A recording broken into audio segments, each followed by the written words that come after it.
चलो देखो, अच्छा कल हम लोग ये पढ़ रहे थे कि किस तरीके से भारत का फ्रीडम स्ट्रगल चला बेसिकली, ठीक है।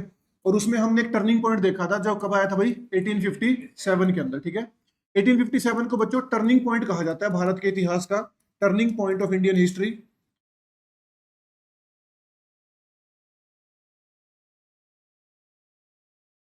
देखो, हम जानते ही हैं कि 1857 से पहले भारत के ऊपर किसका रूल चल रहा था?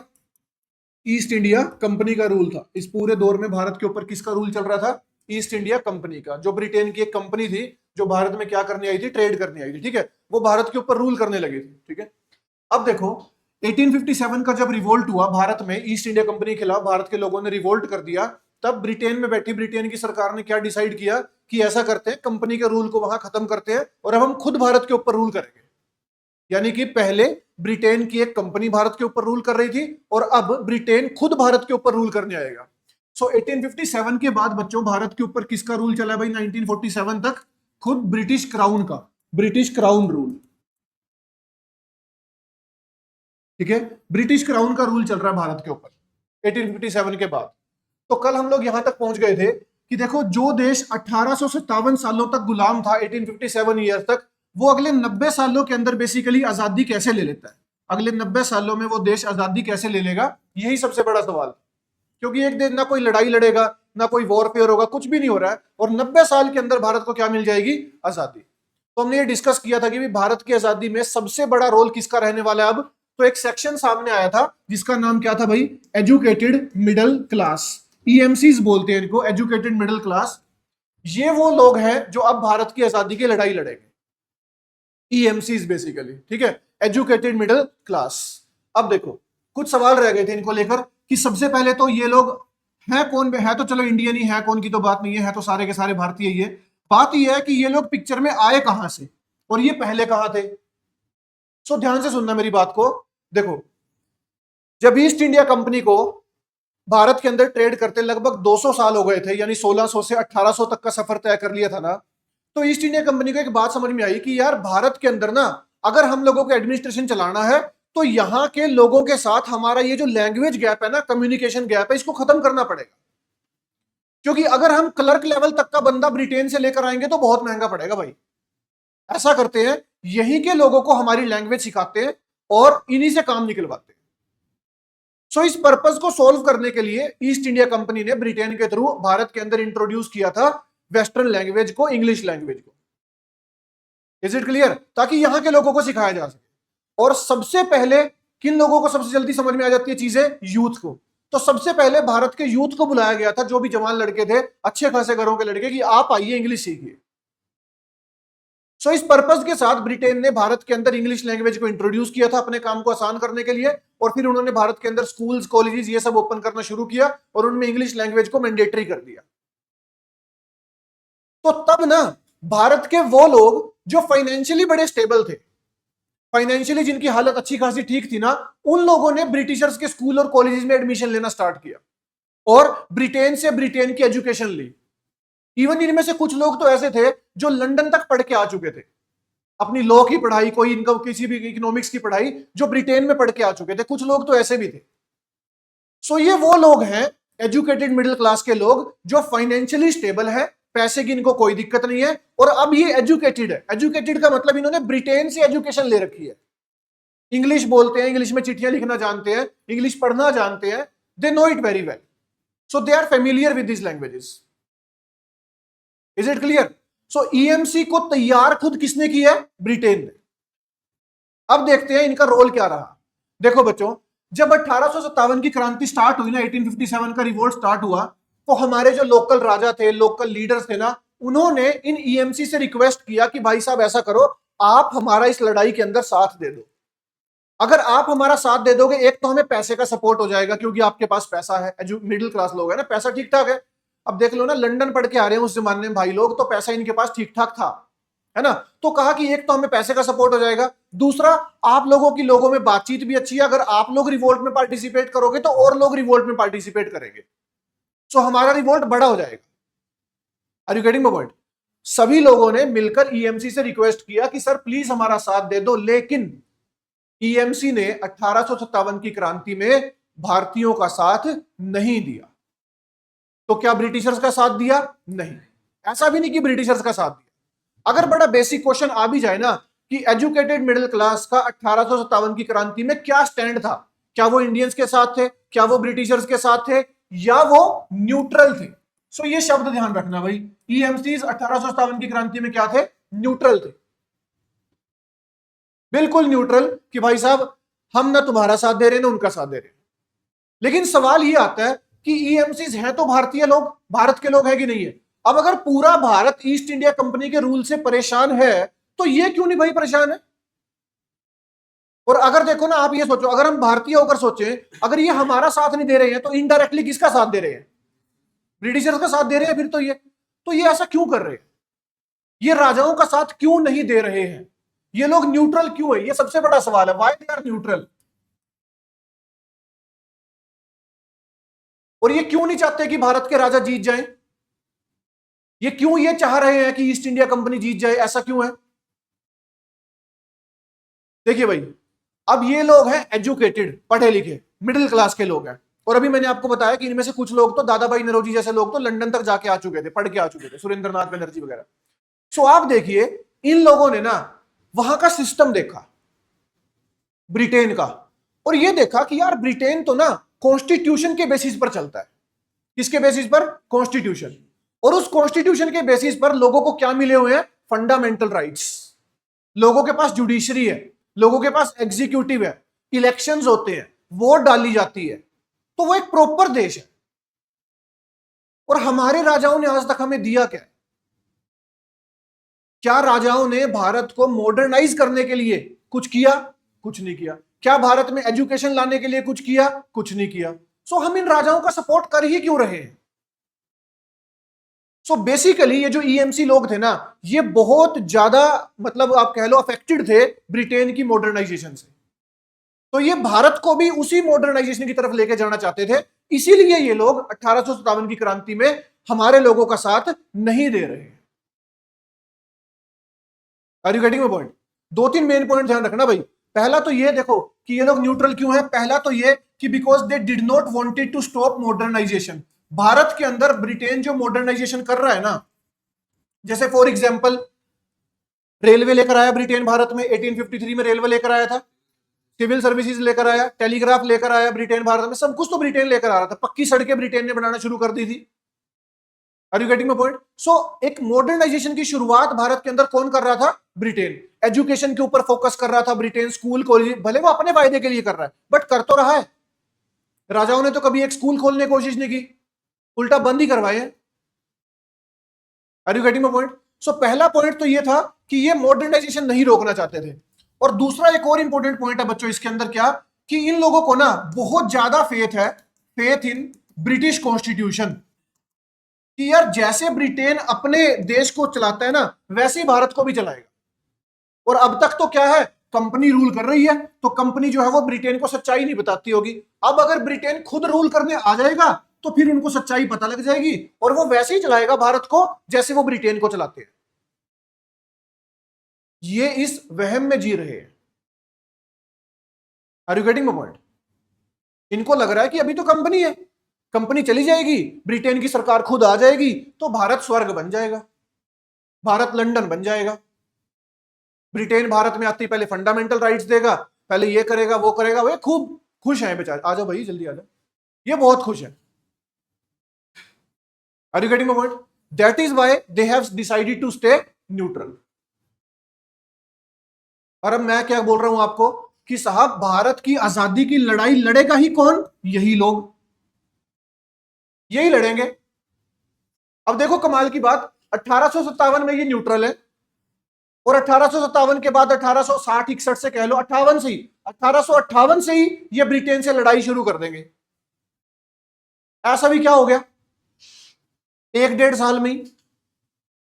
देखो भाई, 10 अप्रैल 1857 को क्रांति शुरू हुई थी और जून 1858 में क्रांति खत्म हो गई थी। लगभग अगस्त सितंबर के अंदर ब्रिटेन ने पहला एक्ट पास करके भेजा, पहला एक्ट जिसको बोलते हैं गवर्नमेंट ऑफ इंडिया एक्ट 1858। और पहले ही एक्ट में ऐसा कुछ भी नहीं आया जो ये लोग सोचकर बैठे हुए थे कि भारत तो पता नहीं क्या बन जाएगा, कुछ भी नहीं। तो इनको ना थोड़ा सा झटका लगा कि यार ये तो गड़बड़ हो गई है, तो इन्होंने चिट्ठियां लिखनी शुरू करी वाइस रॉय को, सेक्रेटरी ऑफ स्टेट को। मैं बताऊंगा ये सारी पोस्टें कैसे कैसे बनी।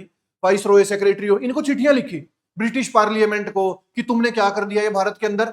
भारत में इलेक्शंस लेकर आओ, पार्लियामेंट लेकर आओ, लेजिस्लेचर लेकर आओ, एग्जीक्यूटिव लेकर आओ, जुडिशरी लेकर आओ, फंडामेंटल राइट्स दो, ये क्या कर रहे हो।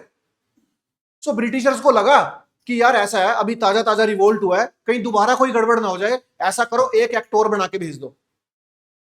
तो पहला एक्ट आया 1858 में, दूसरा एक्ट आ गया 1861 में। दोनों में कुछ नहीं था, दोनों खत्म एक्ट बिल्कुल ही। तो तब बच्चों इनको ये बात समझ में आ गई कि भाई साहब हो तो हमसे गलती गई है। जितना फेथ, ये शब्द याद रखना, जितना फेथ हम लोगों को ब्रिटिश कॉन्स्टिट्यूशन में था, ऐसा कुछ होने वाला नहीं है। ये तो हम ही वहम में जी रहे थे कि ब्रिटेन आएगा तो पता नहीं क्या कर देगा। ब्रिटेन ने कुछ भी नहीं बदला बच्चों भारत के एडमिनिस्ट्रेशन के अंदर। अभी मैं एक्ट पढ़ाऊंगा आप लोगों को, ये तो आपको पता लग जाएगा कि क्या फर्क पड़ गया। अरे गेटिंग माय पॉइंट। तो तब इन लोगों ने डिसाइड किया, ईएमसीज ने, कि भाई साहब भारत की इस आजादी की लड़ाई, आजादी तो अभी बहुत दूर है, आजादी की तो सोच भी नहीं रहे। 1860 आजादी आसपास भी नहीं है शब्द ये, अभी तो भूल जाइए आप इस बात को। ये तो 1900 के बाद जाके कंसेप्ट आएगा। अभी तो ये लोग बस ब्रिटेन के सामने थोड़ी सी आवाज उठानी शुरू करेंगे अपने हक के लिए कि भारत में इलेक्शंस ले आओ, लेजिस्लेचर ले आओ, जुडिशरी ले आओ, सिविल सर्विसेज ले आओ, ऐसी ऐसी चीजें। और उसके लिए भी आवाज कैसे उठाएंगे, किस चीज की मदद से, कलम की मदद से, चिट्ठियां लिखेंगे बस। अब चिट्ठियां लिखने से आजादी मिल जाती है क्या देश को? यहां हरियाणा दिल्ली में तो ना कोई किराए का मकान ना खाली करे चिट्ठियां लिखने से। तुम देश की बात कर रहे कि कोई देश खाली कर देगा, है कि नहीं बात? तो वो भी देखेंगे चलो।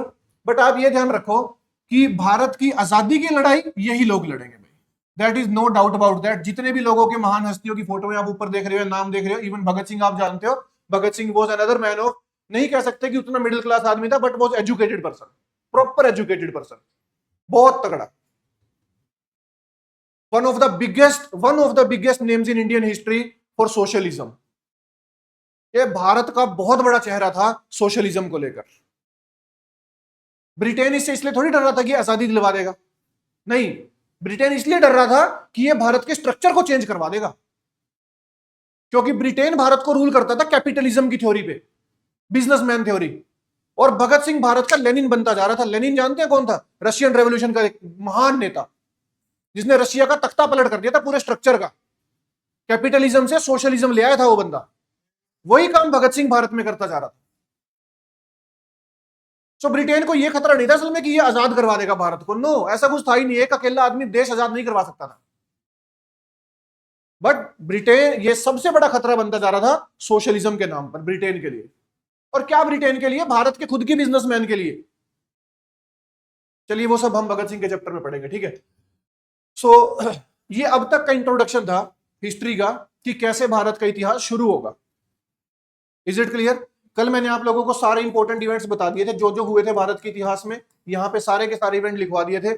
आज आप लोग इतना ध्यान रखो, अभी तक की क्लास में अगर इसमें भी आपको एक दो इवेंट मेजर नोट करने भी हो ना, जैसे चलो एक बार देख लेते हैं कि 1857 के बाद मेजर क्या हुआ है थोड़ा बहुत, ठीक है।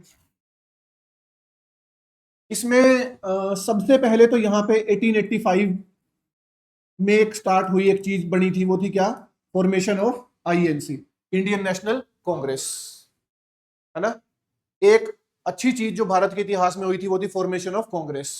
कांग्रेस के बनने के बाद भारत का इतिहास जो था, या भारत का फ्रीडम स्ट्रगल एक चैनल पे आ जाएगा, एक रास्ता मिल जाएगा सभी को कि किस रास्ते पर चलना है, ठीक है। चलिए सब कुछ देखेंगे।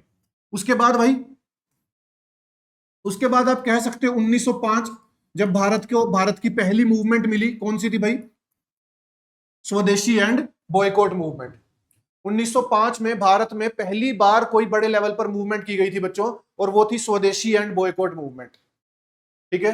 उसके बाद इवेंट बहुत सारे हैं, मैं कुछ मेजर लिख रहा हूं बस। 1915 में क्या हुआ था?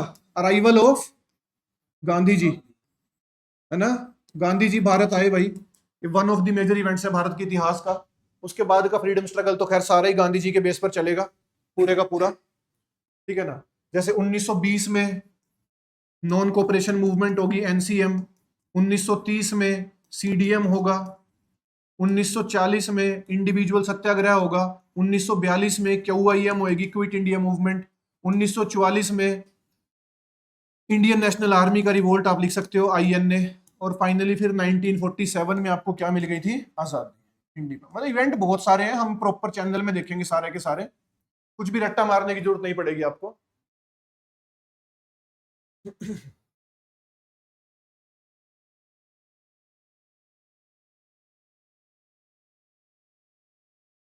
चलो भाई, अच्छा देखो,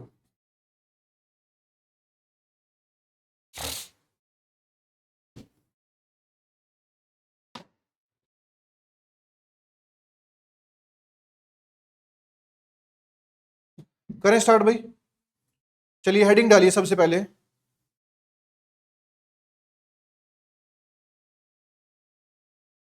रिवोल्ट ऑफ 1857।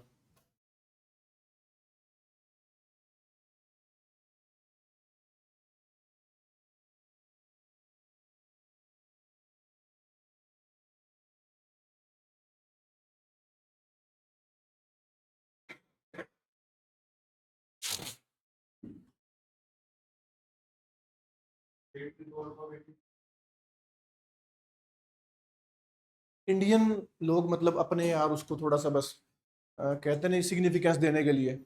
देखो छोटी सी बात याद रखना, हम तो ना, खासकर स्टूडेंट्स, बहुत कम ऐसे नामों को जानते हैं जिन्होंने भारत के फ्रीडम स्ट्रगल में कंट्रीब्यूट किया है। बहुत कम नाम, समझ रहे हो बात। खासकर जैसे हम लीडर्स को ज्यादा जानते होते हैं कि चलो महात्मा गांधी जी ने मूवमेंट करी थी तो हमें लीडर का नाम पता है। उनकी मूवमेंट के दौरान जिन लोगों को जेल हुई, जिन लोगों की मौत हुई, उनको कोई जानता है? पर क्या वो लोग अपने पर्सनल फायदे के लिए निकल रहे थे क्या घरों से? वो लोग भी किसके लिए निकले थे? देश के लिए। सो एज अ इंडियन ना, आपको एक छोटे से छोटे बंदे ने भी अगर कुछ कंट्रीब्यूशन दिया है ना, एक बच्चे ने, एक बुजुर्ग ने, उन सबको एडमायर करना चाहिए एज अ इंडियन, जब आप अपने इतिहास को पढ़ते हो। Is it clear? बहुत ऐसे नाम है भारत के इतिहास में जो गुमनाम है, जिनका पता ही नहीं है। बहुत ऐसे ना, चापेकर ब्रदर्स हो गए जैसे, बहुत ऐसे नाम जो सुने ही नहीं बच्चों ने कभी, वो आते ही नहीं इतिहास में कहीं पर भी। बस जब आप इतिहास पढ़ें, आप फ्रीडम स्ट्रगल पढ़ें, तो हर चीज को ये सोचकर करें कि अब जैसे एक छोटा सा उदाहरण देता हूं मैं आपको। अब नॉर्थ इंडिया में तो खासकर आप देखेंगे ना, तो गांधी जी के लिए कोई बहुत अच्छी विचारधारा लोगों में नहीं पाई जाती है। बहुत ऐसे कटाक्ष हैं जो उनके ऊपर छोड़ दिए जाते हैं, खासकर स्टूडेंट वर्ग के अंदर। एक तो ये गांधी जी और भगत सिंह वाला किस्सा वैसे ही बहुत फेमस कर रखा है, जबकि कोई इंटरलिंकिंग नहीं है थोड़ी बहुत, वो मैं बताऊंगा आपको कैसे। अब क्या होता है ना, हम सुनी सुनाई बातों के बेस पे अपना पक्ष बना लेते हैं कि हाँ यार ऐसा सुना था तो ऐसा ही होगा। किसी ने कुछ भी बता दिया गांधी जी के बारे में, आपने विश्वास कर लिया। आपने तो कहीं पढ़ा ही नहीं उसके बारे में, ना कभी सुना अच्छे से कहीं किसी रिकॉग्नाइज पर्सन से, तो हम एक पक्ष बना लेते हैं। वही गलती हो जाती है हमसे। एक छोटी सी बात है, गांधी जी जो भी कर रहे थे उस टाइम पे, जो भी कर रहे थे, उसमें उनका पर्सनल क्या फायदा था?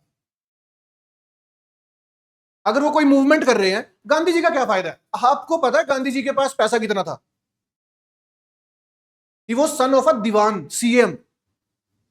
उसको जरूरत नहीं है भाई धोती कुर्ते में सर्दियों में भी नंगा घूमने की। वो कुछ भी कर रहा है, किसके लिए कर रहा है? हम बोल सकते हैं बात कि देश के लिए कर रहा होगा यार, अपना तो उसका क्या ही फायदा था। साउथ अफ्रीका में जब गांधी था ना, साउथ अफ्रीका में गांधी अगर रहता तो वो राष्ट्रपति बन सकता था वहां पे। इतनी रिस्पेक्ट है गांधी जी की आज भी साउथ अफ्रीका में, आज भी। गांधी जी की मूर्ति लगी हुई है पीटर मैरिट्सबर्ग रेलवे स्टेशन के ऊपर साउथ अफ्रीका में, बहुत बड़ी। तो द थिंग इज कि ना, सुनकर कभी भी पक्ष ना धारण करें, या तो पढ़ा उसके बारे में, या किसी रिकॉग्नाइज्ड पर्सन जिसने कुछ पढ़ रखा हो। ये व्हाट्सएप यूनिवर्सिटी से ज्ञान मत लिया कर।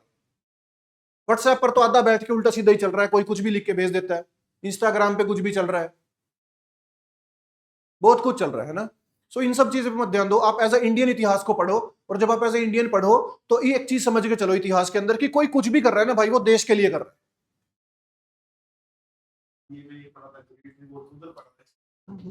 तो सही, मैं वही तो बात बोल रहा हूँ ना, एज अ इंडियन आप क्यों नहीं बोलोगे इस कोशिश को? हालांकि बहुत अनसक्सेसफुल कोशिश है, कुछ नहीं मिला हमें, लोगों ने जान ही गंवाई है अपनी, मरे ही हैं लोग बहुत, और बहुत बुरी मौत दी है ब्रिटेन ने। बट ना, एक कोशिश बहुत बड़ी चीज होती है। हाँ, देखो यार, एक बात है, सोच, छोटी सी बात है, हर बच्चा जो इस क्लास में बैठा है, सच्चाई तो ये भी है शायद हर बच्चा तो सरकारी नौकरी नहीं लगने वाला, लेकिन अगर उसकी कोशिश सच्ची होगी, मतलब बड़ी मेहनत करी होगी बच्चे ने, तो कहा तो जाएगा ना कि हाँ इसका एफर्ट एडमायर करना चाहिए। तो क्यों ना करें? कोशिश थी अगले की, नहीं कामयाब हुआ, कोई बात नहीं, बहुत सारे फैक्टर्स का रोल होता है। सो एज ए भारत के इतिहास में बड़ी सारी नाकामयाब कोशिशें होंगी जिनमें कुछ नहीं मिलेगा, लेकिन उन सब कोशिशों को मिलाकर ही आजादी मिलने वाली है। ना एक इवेंट से, ना एक बंदे से, ना किसी एक बात से, एक नहीं, सब चीजों को मिलाकर आजादी मिलेगी। तभी हमें चीजों को एडमायर करना चाहिए, हमारे इतिहास में किसी ने कुछ भी किया तो क्यों ना कहे कि ग्रेट रिवोल्ट ऑफ 1857, कहना चाहिए। ठीक है ना? चलिए भाई, हम हेडिंग डाल दीजिए सबसे पहले तो, रिवोल्ट ऑफ 1857।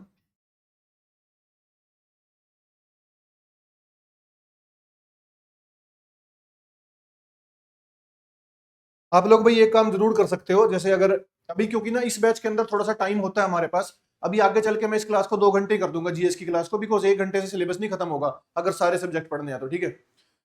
तो अभी आप खुद की नॉलेज को और थोड़ा सा बढ़ाने के लिए ना, न्यू एनसीईआरटी परचेज कर सकते हो, न्यू एनसीईआरटी +1 +2 क्लास की। +2 की तो बहुत ही जरूरी है अगर आप पढ़ ले तो, मॉडर्न हिस्ट्री की। ठीक है? तो वो पढ़ेंगे साथ साथ अगर आप, तो नॉलेज में काफी इजाफा होगा। और अब ना एग्जाम के अंदर कुछ स्टेटमेंट्स आने लगी है कि ये स्टेटमेंट किसको लेकर दी गई थी, किसने दी थी, वो as it is statement NCERT से उठती है। ठीक है? सो जो बच्चों टाइम है, जो अभी कॉलेज गोइंग नहीं है, पास आउट है बच्चे, सिर्फ तैयारी में ही है सिर्फ, उनको एनसीईआरटी जरूर पढ़नी चाहिए भाई। कुछ डाउट्स आएंगे तो मैं यहाँ क्लियर कर दूंगा, वो कोई बात नहीं है। चलिए, सबसे पहले देखते हैं कोजेज।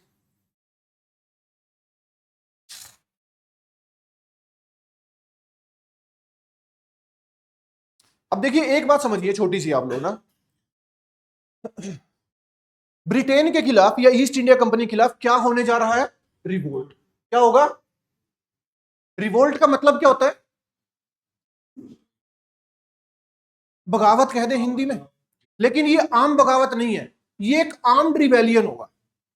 आर्म्ड रिबेलियन मतलब लोग हथियार लेके निकलेंगे, तो या तो मार देंगे या मर जाएंगे, दो ही काम होने। Is it clear? अब ना, आप जनरल सी बात देखिए, अगर आप किसी से परेशान है तो आप पहले उसको बोलते हो, एक बार तो बंदा प्यार से ही बोलता है, नहीं मानना, फिर थोड़ा गुस्से में बोला, नहीं मानना, फिर और गुस्से में बोला तो नहीं मानना, फिर एक बार गाली गलौज भी हो गया तब भी नहीं मानना, तब जाकर कहीं बंदा किस चीज के बारे में सोचता है? हाथापाई पे उतरने की सोचता है। कोई बंदा पागल नहीं होता कि सीधा लड़ पड़े किसी के साथ, उसको पता होता है लड़ाई के कॉन्सिक्वेंस क्या है। अब आप देखिए, भारत के लोग अगर रिवोल्ट कर रहे हैं, सो रिवोल्ट करने के पीछे कितने कारण रहे होंगे, तब जाके रिवोल्ट होता है। ऐसे नहीं होता कि रिवोल्ट एक दिन में, कुछ ब्रिटेन ने कुछ कर दिया हमने रिवोल्ट कर दिया, जबकि भारत के लोगों को अच्छे से पता है ब्रिटेन की ताकत क्या है। सारे भारत पे कब्जा है ब्रिटेन का, ईस्ट इंडिया कंपनी का, तो इनकी ताकत से अनजान थोड़ी है हम लोग, पर तब भी पंगा लेंगे, तब भी रिवोल्ट करेंगे। सो कॉजेज कुछ बड़े रहे हैं, तब रिवोल्ट हुआ। एक दिन का परिणाम नहीं होता है रिवोल्ट, एक महीने का, एक साल का भी नहीं होता है। कितने सालों बाद रिवोल्ट हो रहा है? 257 सालों बाद, या कह लो चलो 250 सालों बाद,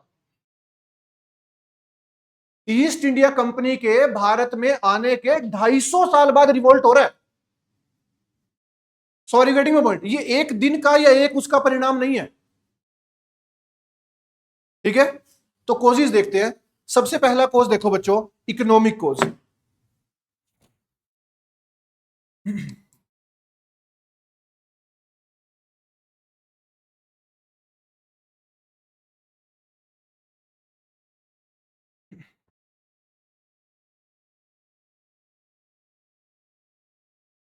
नहीं, पूछ लेते, तेरा कोई डाउट है तो पूछता रहे, उसमें कुछ नहीं आता। तेरे को नहीं वायरल करेंगे।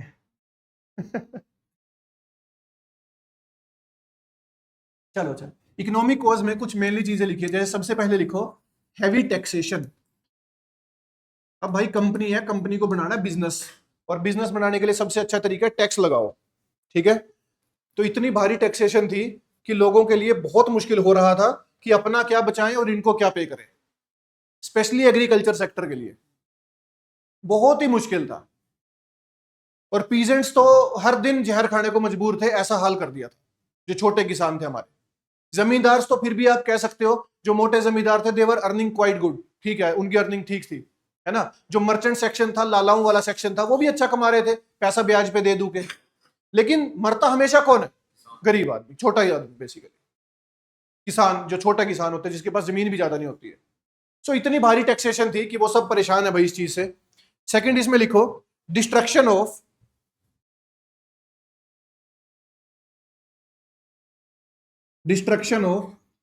Traditional handicraft.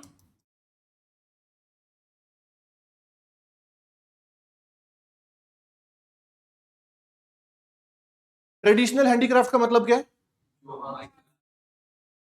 उनकी डिस्ट्रक्शन कैसे हुई? हाँ, बहुत बढ़िया। देखिए अराउंड 1750 ना, ब्रिटेन के अंदर इंडस्ट्रियल रेवोल्यूशन आ गया था भाई, जो पुख्ता रूप से तो भारत में आज तक भी नहीं आया, ठीक है। भारत के अंदर पहली फैक्ट्री किसी भारतीय ने 1854 में लगाई थी, फर्स्ट कॉटन मिल, फर्स्ट पहली जो मिल लगाई थी। डिफरेंस देखिए आप, 100 साल बाद भारत में पहली फैक्ट्री लग रही है, और एक देश के अंदर 100 साल पहले क्या आ गया? Industrial revolution. वहां भाई साहब गुड्स फ्लरिश कर रहे हैं, इतना माल बिक रहा है, मशीनरी है खूब, मतलब जैसे अभी नहीं कुछ हमारी स्कीम, ऐसी स्कीम्स आपने देखी होगी, सरकार लॉन्च करती रहती है इंडस्ट्रीज को प्रमोट करने के लिए, वो काम वहां 250 साल पहले हो लिया।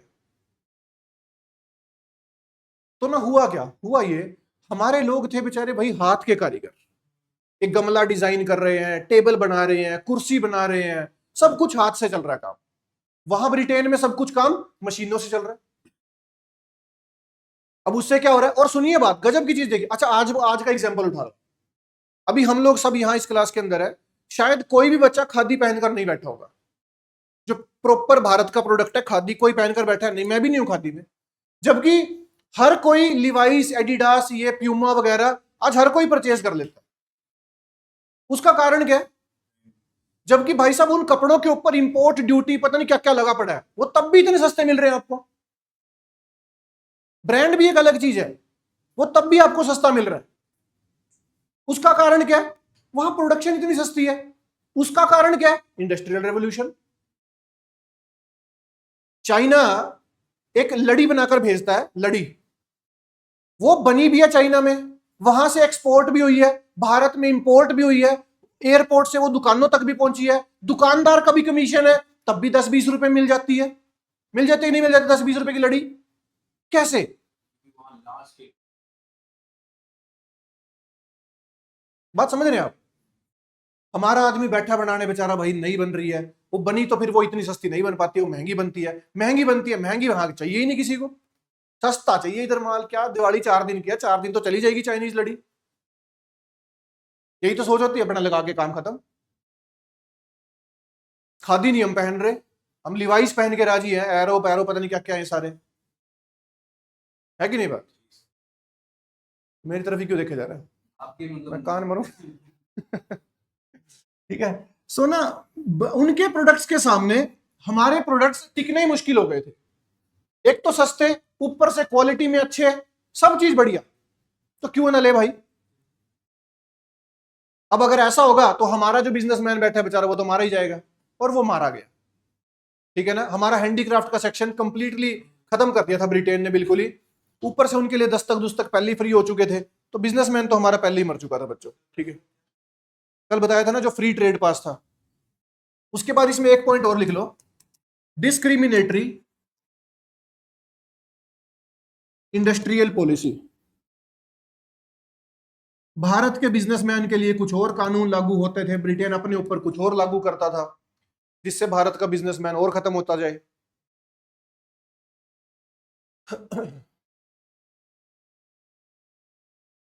तो ध्यान रखना भाई, रिवोल्ट एक दिन में नहीं होगा, रिवोल्ट के पीछे कई सौ सालों का कारण है।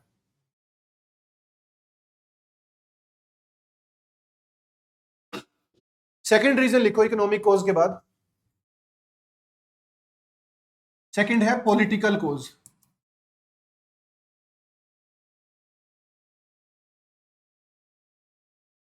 पॉलिटिकल कोज,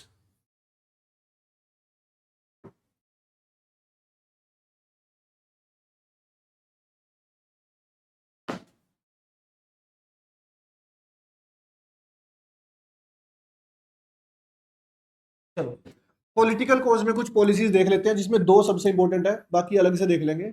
इसमें एक लिख लो, पॉलिसी ऑफ सब्सिडरी अलायंस। अच्छा, पॉलिटिकल कोज में किसके बारे में बात होगी भाई? आम जनता के बारे में या राजाओं के बारे में? पॉलिटिक्स कौन चलाता देश की? तो राजा है बेसिकली, है ना। सो ईस्ट इंडिया कंपनी से पहले राजाओं के मजे थे, खूब मजे थे इनके, कोई टेंशन नहीं कि कुछ काम धाम करना है, पैसा खूब कमा रहे हैं, शानो शौकत है ही है, और राजा जी तो हो ही रखी है।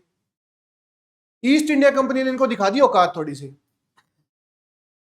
है ना, इनको बिठा दिया सैलरी के ऊपर, पेंशन, ये पकड़ पैसा, सारा काम धाम भी तू संभालेगा, और बस हमें तो तू पैसा इकट्ठा करके देता रही हो, हम उसमें से तेरी सैलरी तेरे को देते रहेंगे, तू पैसा नहीं देगा हम सैलरी रोक देंगे। राजा नौकर है इनका आज। अब इस नौकरपन की शुरुआत ऐसा थोड़ी एकदम से राजा आके नौकर बन गया, धीरे धीरे करके सिस्टम को जकड़ा है। जैसे एक पॉलिसी लेकर आए, पॉलिसी ऑफ सब्सिडरी अलायंस। क्या थी ये पॉलिसी, बताएगा कोई? कोई भी तो ये लोग फोर्स करते, फॉर एग्जांपल भी कहते थे कि एक काम करो, हम ना तुम्हें अपनी ट्रेंड आर्मी देते हैं, आप इसका पैसा देना, मेंटेनेंस भी आप ही करो इसकी, ठीक है। इसका मतलब इसका फायदा ये होगा कि जब भी जरूरत पड़ेगी ना कि आप ही लड़ाई करेंगे। देखो, पहले पॉलिसी आई थी, policy of ring fence. Ring fence policy के तहत क्या था कि राजा को यह कहा जाता था कि देख यार, तेरा ना एम्पायर ज्यादा स्ट्रोंग नहीं है और ज्यादा बड़ा एम्पायर भी नहीं है, और तेरे ऊपर कभी भी कोई भी हमला कर सकता है, तो तू ऐसा कर, हमसे ना हमारी आर्मी ले ले, हम क्या करेंगे, अपनी आर्मी को तेरी बाउंड्री के चारों तरफ खड़ा कर देंगे। अब तेरे ऊपर कोई भी हमला करेगा तो तेरे से पहले हमारी आर्मी लड़ेगी, लेकिन शर्त यह है कि इस आर्मी की, सारी आर्मी की सैलरी तू देगा। अब ब्रिटेन के मजे, आखिरकार वो सेना काम किसके लिए कर रही है? ब्रिटेन के लिए। सैलरी कौन दे रहा है? This is called business. दिमाग को कमजोर है ना, कमजोर आदमी है, कमजोर आदमी के ऊपर कोई ना कोई तो अपना जोर चलाएगा, ये सत्य है इस दुनिया का, ठीक है, इसीलिए ताकतवर बनो। अब आई पॉलिसी ऑफ सब्सिडरी अलायंस। इसमें क्या कहा, इसी की एक्सटेंशन कर दी। कैसे? कहा कि देखो राजा जी, आर्मी तो खड़ी रहेगी, आर्मी की टेंशन मत लो आप, लेकिन ऐसा करते हैं, आपके बाकी राजाओं के साथ रिश्ते कैसे निभेंगे ये भी हम डिसाइड करेंगे। कैसे? आपकी कोर्ट के अंदर ना दो बंदे हम अपने बिठाएंगे। अच्छा, वो क्या करेंगे? उनसे बिना पूछे आप किसी दूसरे राजा के साथ बातचीत नहीं करोगे, किसी के साथ लड़ाई नहीं करोगे, किसी के साथ ट्रेड नहीं करोगे, कुछ नहीं करोगे। आप समझ नहीं पा रहे हैं, इन दो बंदों का गुलाम हो गया राजा। हो गया कि नहीं हो गया? और देखो, इन दो बंदों की सैलरी तो कॉमन सेंस की बात है, जब इतनी बड़ी आर्मी की दे रहे हो तो इन दो बंदों की तो देनी पड़ेगी। ये थी पॉलिसी ऑफ सब्सिडरी अलायंस। अब जब तो राजा कमजोर था तब तो पॉलिसी एक्सेप्ट करनी पड़ती थी, लेकिन जब एक टाइम पे आके ऐसा लगता था राजा को कि यार ये हद हो गई है, मैं तो कुछ कर ही नहीं पा रहा हूं, जो ये बोल रहे हैं वही मैं कर रहा हूं, तब राजा किसके ऊपर उतरेंगे? बगावत के ऊपर। Is it clear? एक और इससे खतरनाक पॉलिसी आई, सेकंड, वो थी डॉक्ट्रिन ऑफ लैप्स। ये डलहौजी भाई साहब लाए थे, है ना, डॉक्ट्रिन ऑफ लैप्स। इसके तहत क्या था भाई? जो भी बंदा जिसका कोई ना,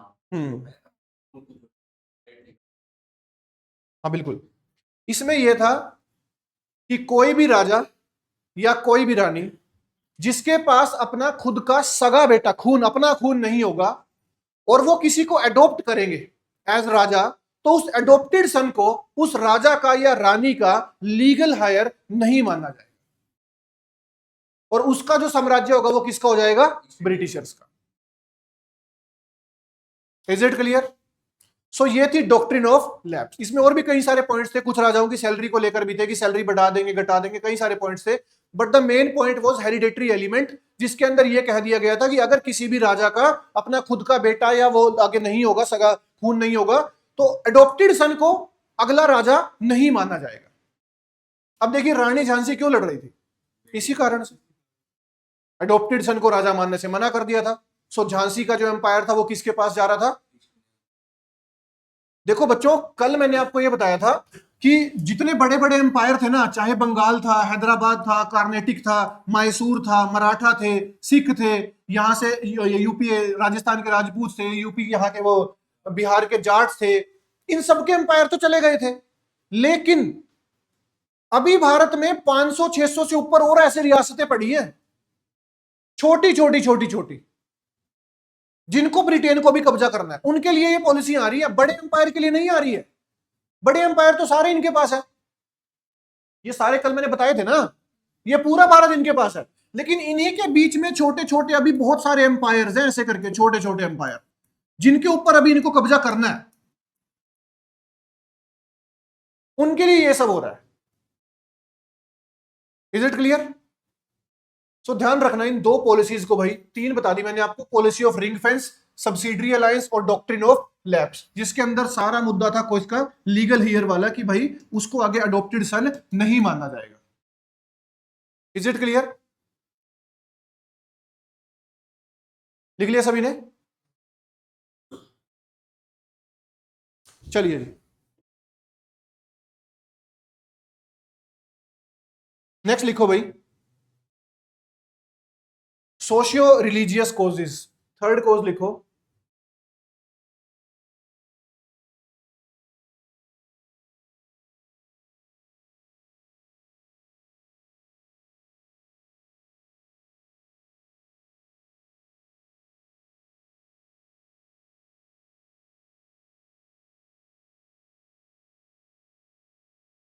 पहली क्लास में हमने ये बात करी थी कि भाई ब्रिटेन ही भारत में कामयाब क्यों हुआ, बाकी सारे भारत में कामयाब क्यों नहीं हुए। उसका one of the biggest reason था कि भारत के समाज यानी जो सोसाइटी है और भारत के धर्म के अंदर सबसे लेट इंटरफेरेंस अगर किसी ने किया तो वो ब्रिटेन था। इनको नहीं मतलब था तुम्हारे समाज में सती चल रही है, क्या चल रहा है क्या नहीं चल रहा, चलते रहने दो, बाद में देखेंगे। इनको नहीं मतलब था तुम धर्म को लेकर कितने कट्टर हो, इनको नहीं मतलब इस बात से कि हम क्रिश्चियनिटी फैलाएंगे यहां पे। पहले इन्होंने पूरी पैठ जमाई है, तब इन्होंने भारत के सोशियो रिलीजियस स्ट्रक्चर के अंदर एंट्री करी है ना। कैसे एंट्री करी है? सबसे पहले क्या किया था? एबोलिशन ऑफ सती, सती को एबोलिश किया। कब किया था? 1829 के अंदर। फिर क्या लेकर आए? Window remarriage act. कब? 1856 के अंदर। ठीक है।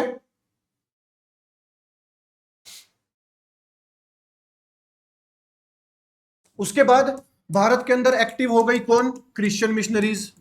एक्टिविटीज ऑफ क्रिश्चियन मिशनरीज, जो भारत के अंदर किस धर्म को फैलाने के ऊपर लग गए? क्रिश्चियन धर्म को। Activities of Christian missionaries.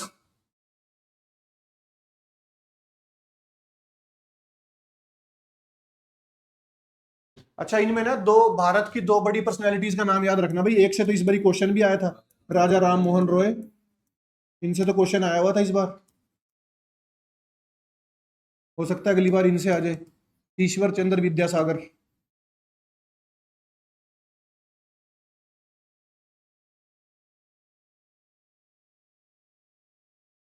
सती को अबोलिश करवाने में काफी बड़ा रोल था राजा राम मोहन रॉय का, और विडो रीमैरिज एक्ट पास करवाने में काफी बड़ा रोल था किसका? ईश्वर चंद्र विद्यासागर का।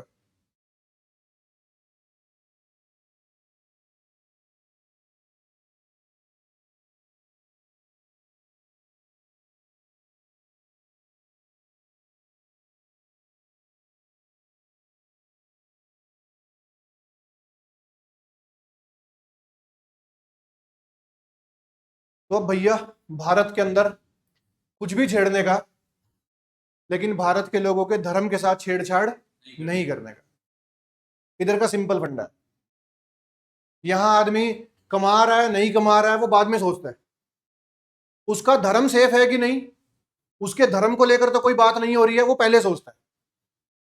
उसके दिन की शुरुआत उसकी धर्म की एक्टिविटी से होती है ना। वो सुबह नहा धोकर पहले मंदिर गुरुद्वारे मस्जिद जाता है, बाद में वो कमाने जाता है। Are you getting my point? So वो भगवान को अपनी लाइफ में या अल्लाह या वाहेगुरु को सबसे पहले रेट करता है, उसके लिए सब कुछ बाद में। अब ऐसे इंसान के तुम धर्म से साथ छेड़छाड़ करोगे तो वो नहीं सहन करेगा।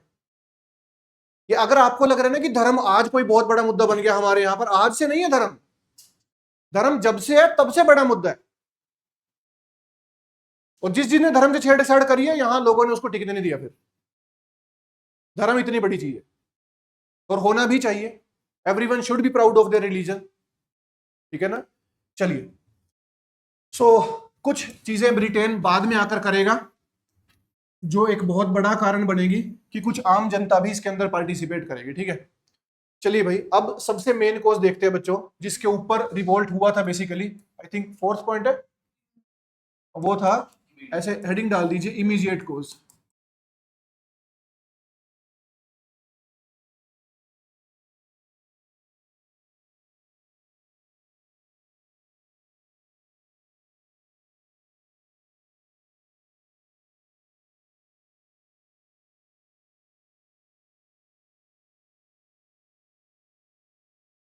चलिए,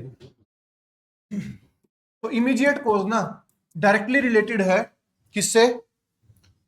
उन लोगों से जो एज अ सोल्जर काम किया करते थे ब्रिटिश आर्मी के अंदर, चाहे आर्मी में चाहे नेवी में। भारत के वो लोग, भारत के वो युवा लोग जो आर्मी में काम किया करते थे, सर्विस दिया करते थे ब्रिटेन के लिए, या तो उनकी आर्मी में या तो उनकी नेवी में, और बदले में उनको क्या मिलता था? सैलरी मिलती थी, सैलरीड इंप्लॉयज थे। लेकिन सबसे पहला डिफरेंस तो ये था कि अगर कोई भारत का बंदा है और कोई ब्रिटेन का बंदा है, अगर वो दोनों सेम रैंक पर भी काम कर रहे हैं ना, so there was a lot of difference in their salaries.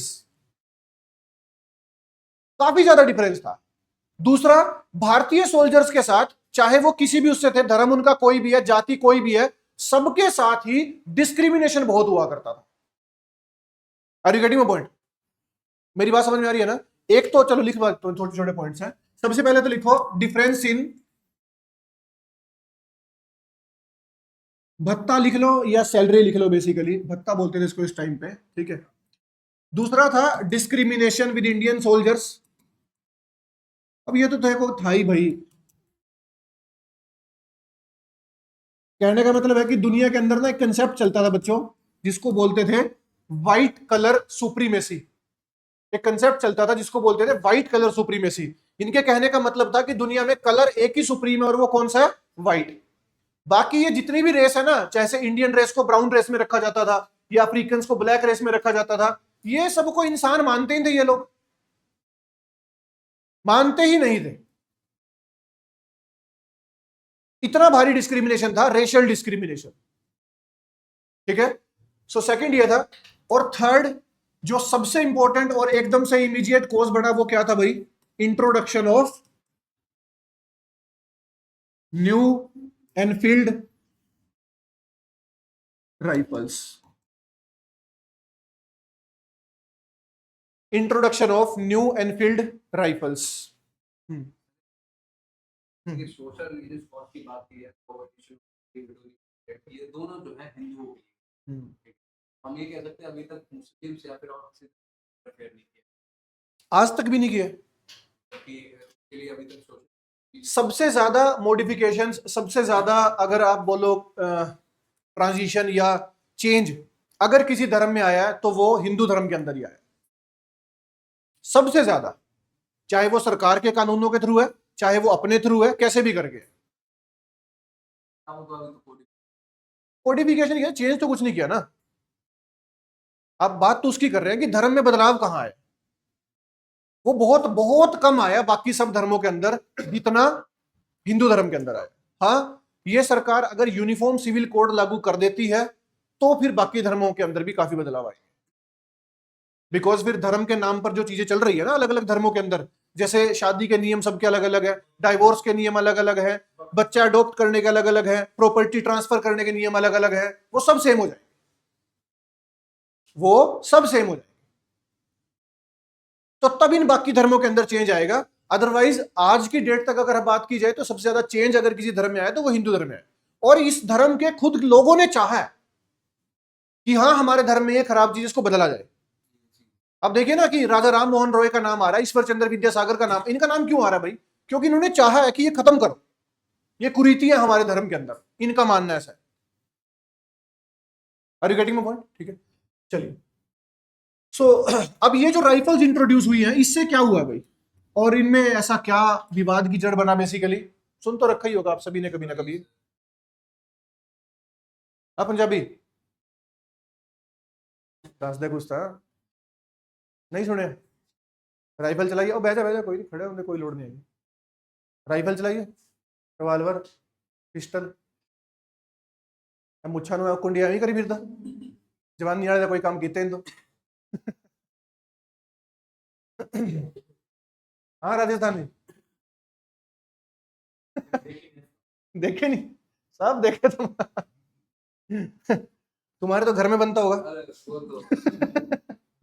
Local होगा ना तुम्हारे तो प्रोडक्शन सही बात है। देखिए भाई,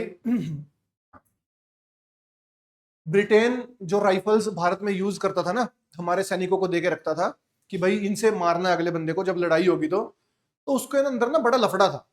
कैसे कि जो जैसे राइफल हुआ करती थी, नहीं राइफल है तो उसके अंदर जो गोली डलती थी ना, वो गोली ऐसे एक गोली नहीं थी ऐसे कि गोली डाल दी और चल गया, जैसे आज आती है गोली, ऐसे नहीं था।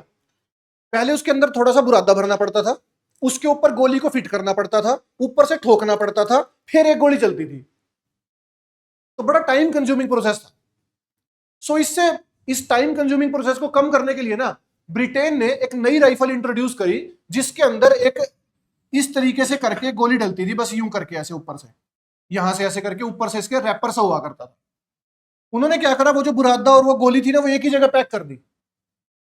ठीक है, कोई दिक्कत नहीं है, तो अब क्या करना है, इसको उठाया, इसमें डाला और चला दी गोली, मस्त काम है। हुआ ये कि ज्यादातर सैनिक जो ब्रिटेन की आर्मी में काम किया करते थे, या तो हिंदू धर्म के थे या तो मुस्लिम धर्म के थे।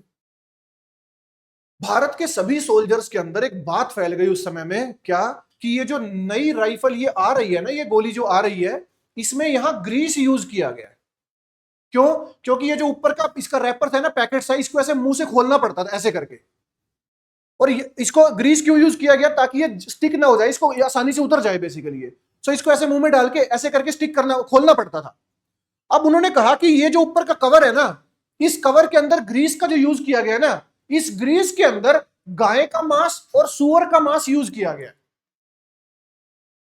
और ये दोनों के दोनों मांस आप जानते हैं, गाय का मांस भाई हिंदू धर्म में, यार क्या बात कर रहे हो, गाय, और मुस्लिम धर्म में सुअर का मांस हराम होता है बेसिकली। सो वहां से ये बात फैल गई कि जो नई राइफल्स आ रही हैं, इनमें गाय का और सुअर का मांस यूज किया जा रहा है, और लगभग सभी कंटोनमेंट्स ने ये डिसाइड किया कि हम ये जो नई राइफल्स हैं इनको यूज नहीं करें, और इनके खिलाफ हम क्या कर देंगे, बगावत कर देंगे। बगावत मतलब अभी रिवोल्ट नहीं, बस चलाएंगे नहीं, हम नहीं चला रहे इनको। Is it clear? सो सबसे पहला जो मतलब सबसे इमीडिएट कोर्स जो बना था ना, जहां से क्रांति की शुरुआत होगी, वो सारे कोर्स तो हमने पढ़ लिए, वो तो जुड़ेंगे, वो सारे कोर्स जुड़ेंगे, जहां से शुरुआत होगी वो ये पॉइंट कि कुछ तो ये लोग पहले ही परेशान थे इस डिफरेंस को लेकर, डिस्क्रिमिनेशन को लेकर, ऊपर से तुमने धर्म को बीच में घुसा दिया। इन दो चीजों को तो ये फिर भी सहन कर रहे थे, धर्म तो भाई साहब क्या बात कर रहे हो, है कि नहीं बात? धर्म से नहीं बर्दाश्त करें। सो अब अलग अलग कंटोनमेंट्स के अंदर इस एनफील्ड राइफल के खिलाफ बगावत शुरू हो जाएगी, इसको यूज करने से मना कर दिया जाएगा, जिसके कॉन्सिक्वेंस इन जवानों को भुगतने पड़ेंगे। ठीक है, लेकिन फाइनली कहां से और कैसे इस रिवोल्ट की शुरुआत हुई, वो दिन कौन सा था, और उसके बाद क्या हुआ, ये सब हम देखेंगे कल। ठीक है, कल, हाँ कल के एपिसोड में। ठीक है बच्चों, सो यहां तक कर लो, आज सारा कोजी सारे कर लो, कल कैसे शुरुआत हुई वो सब हम कल देखेंगे।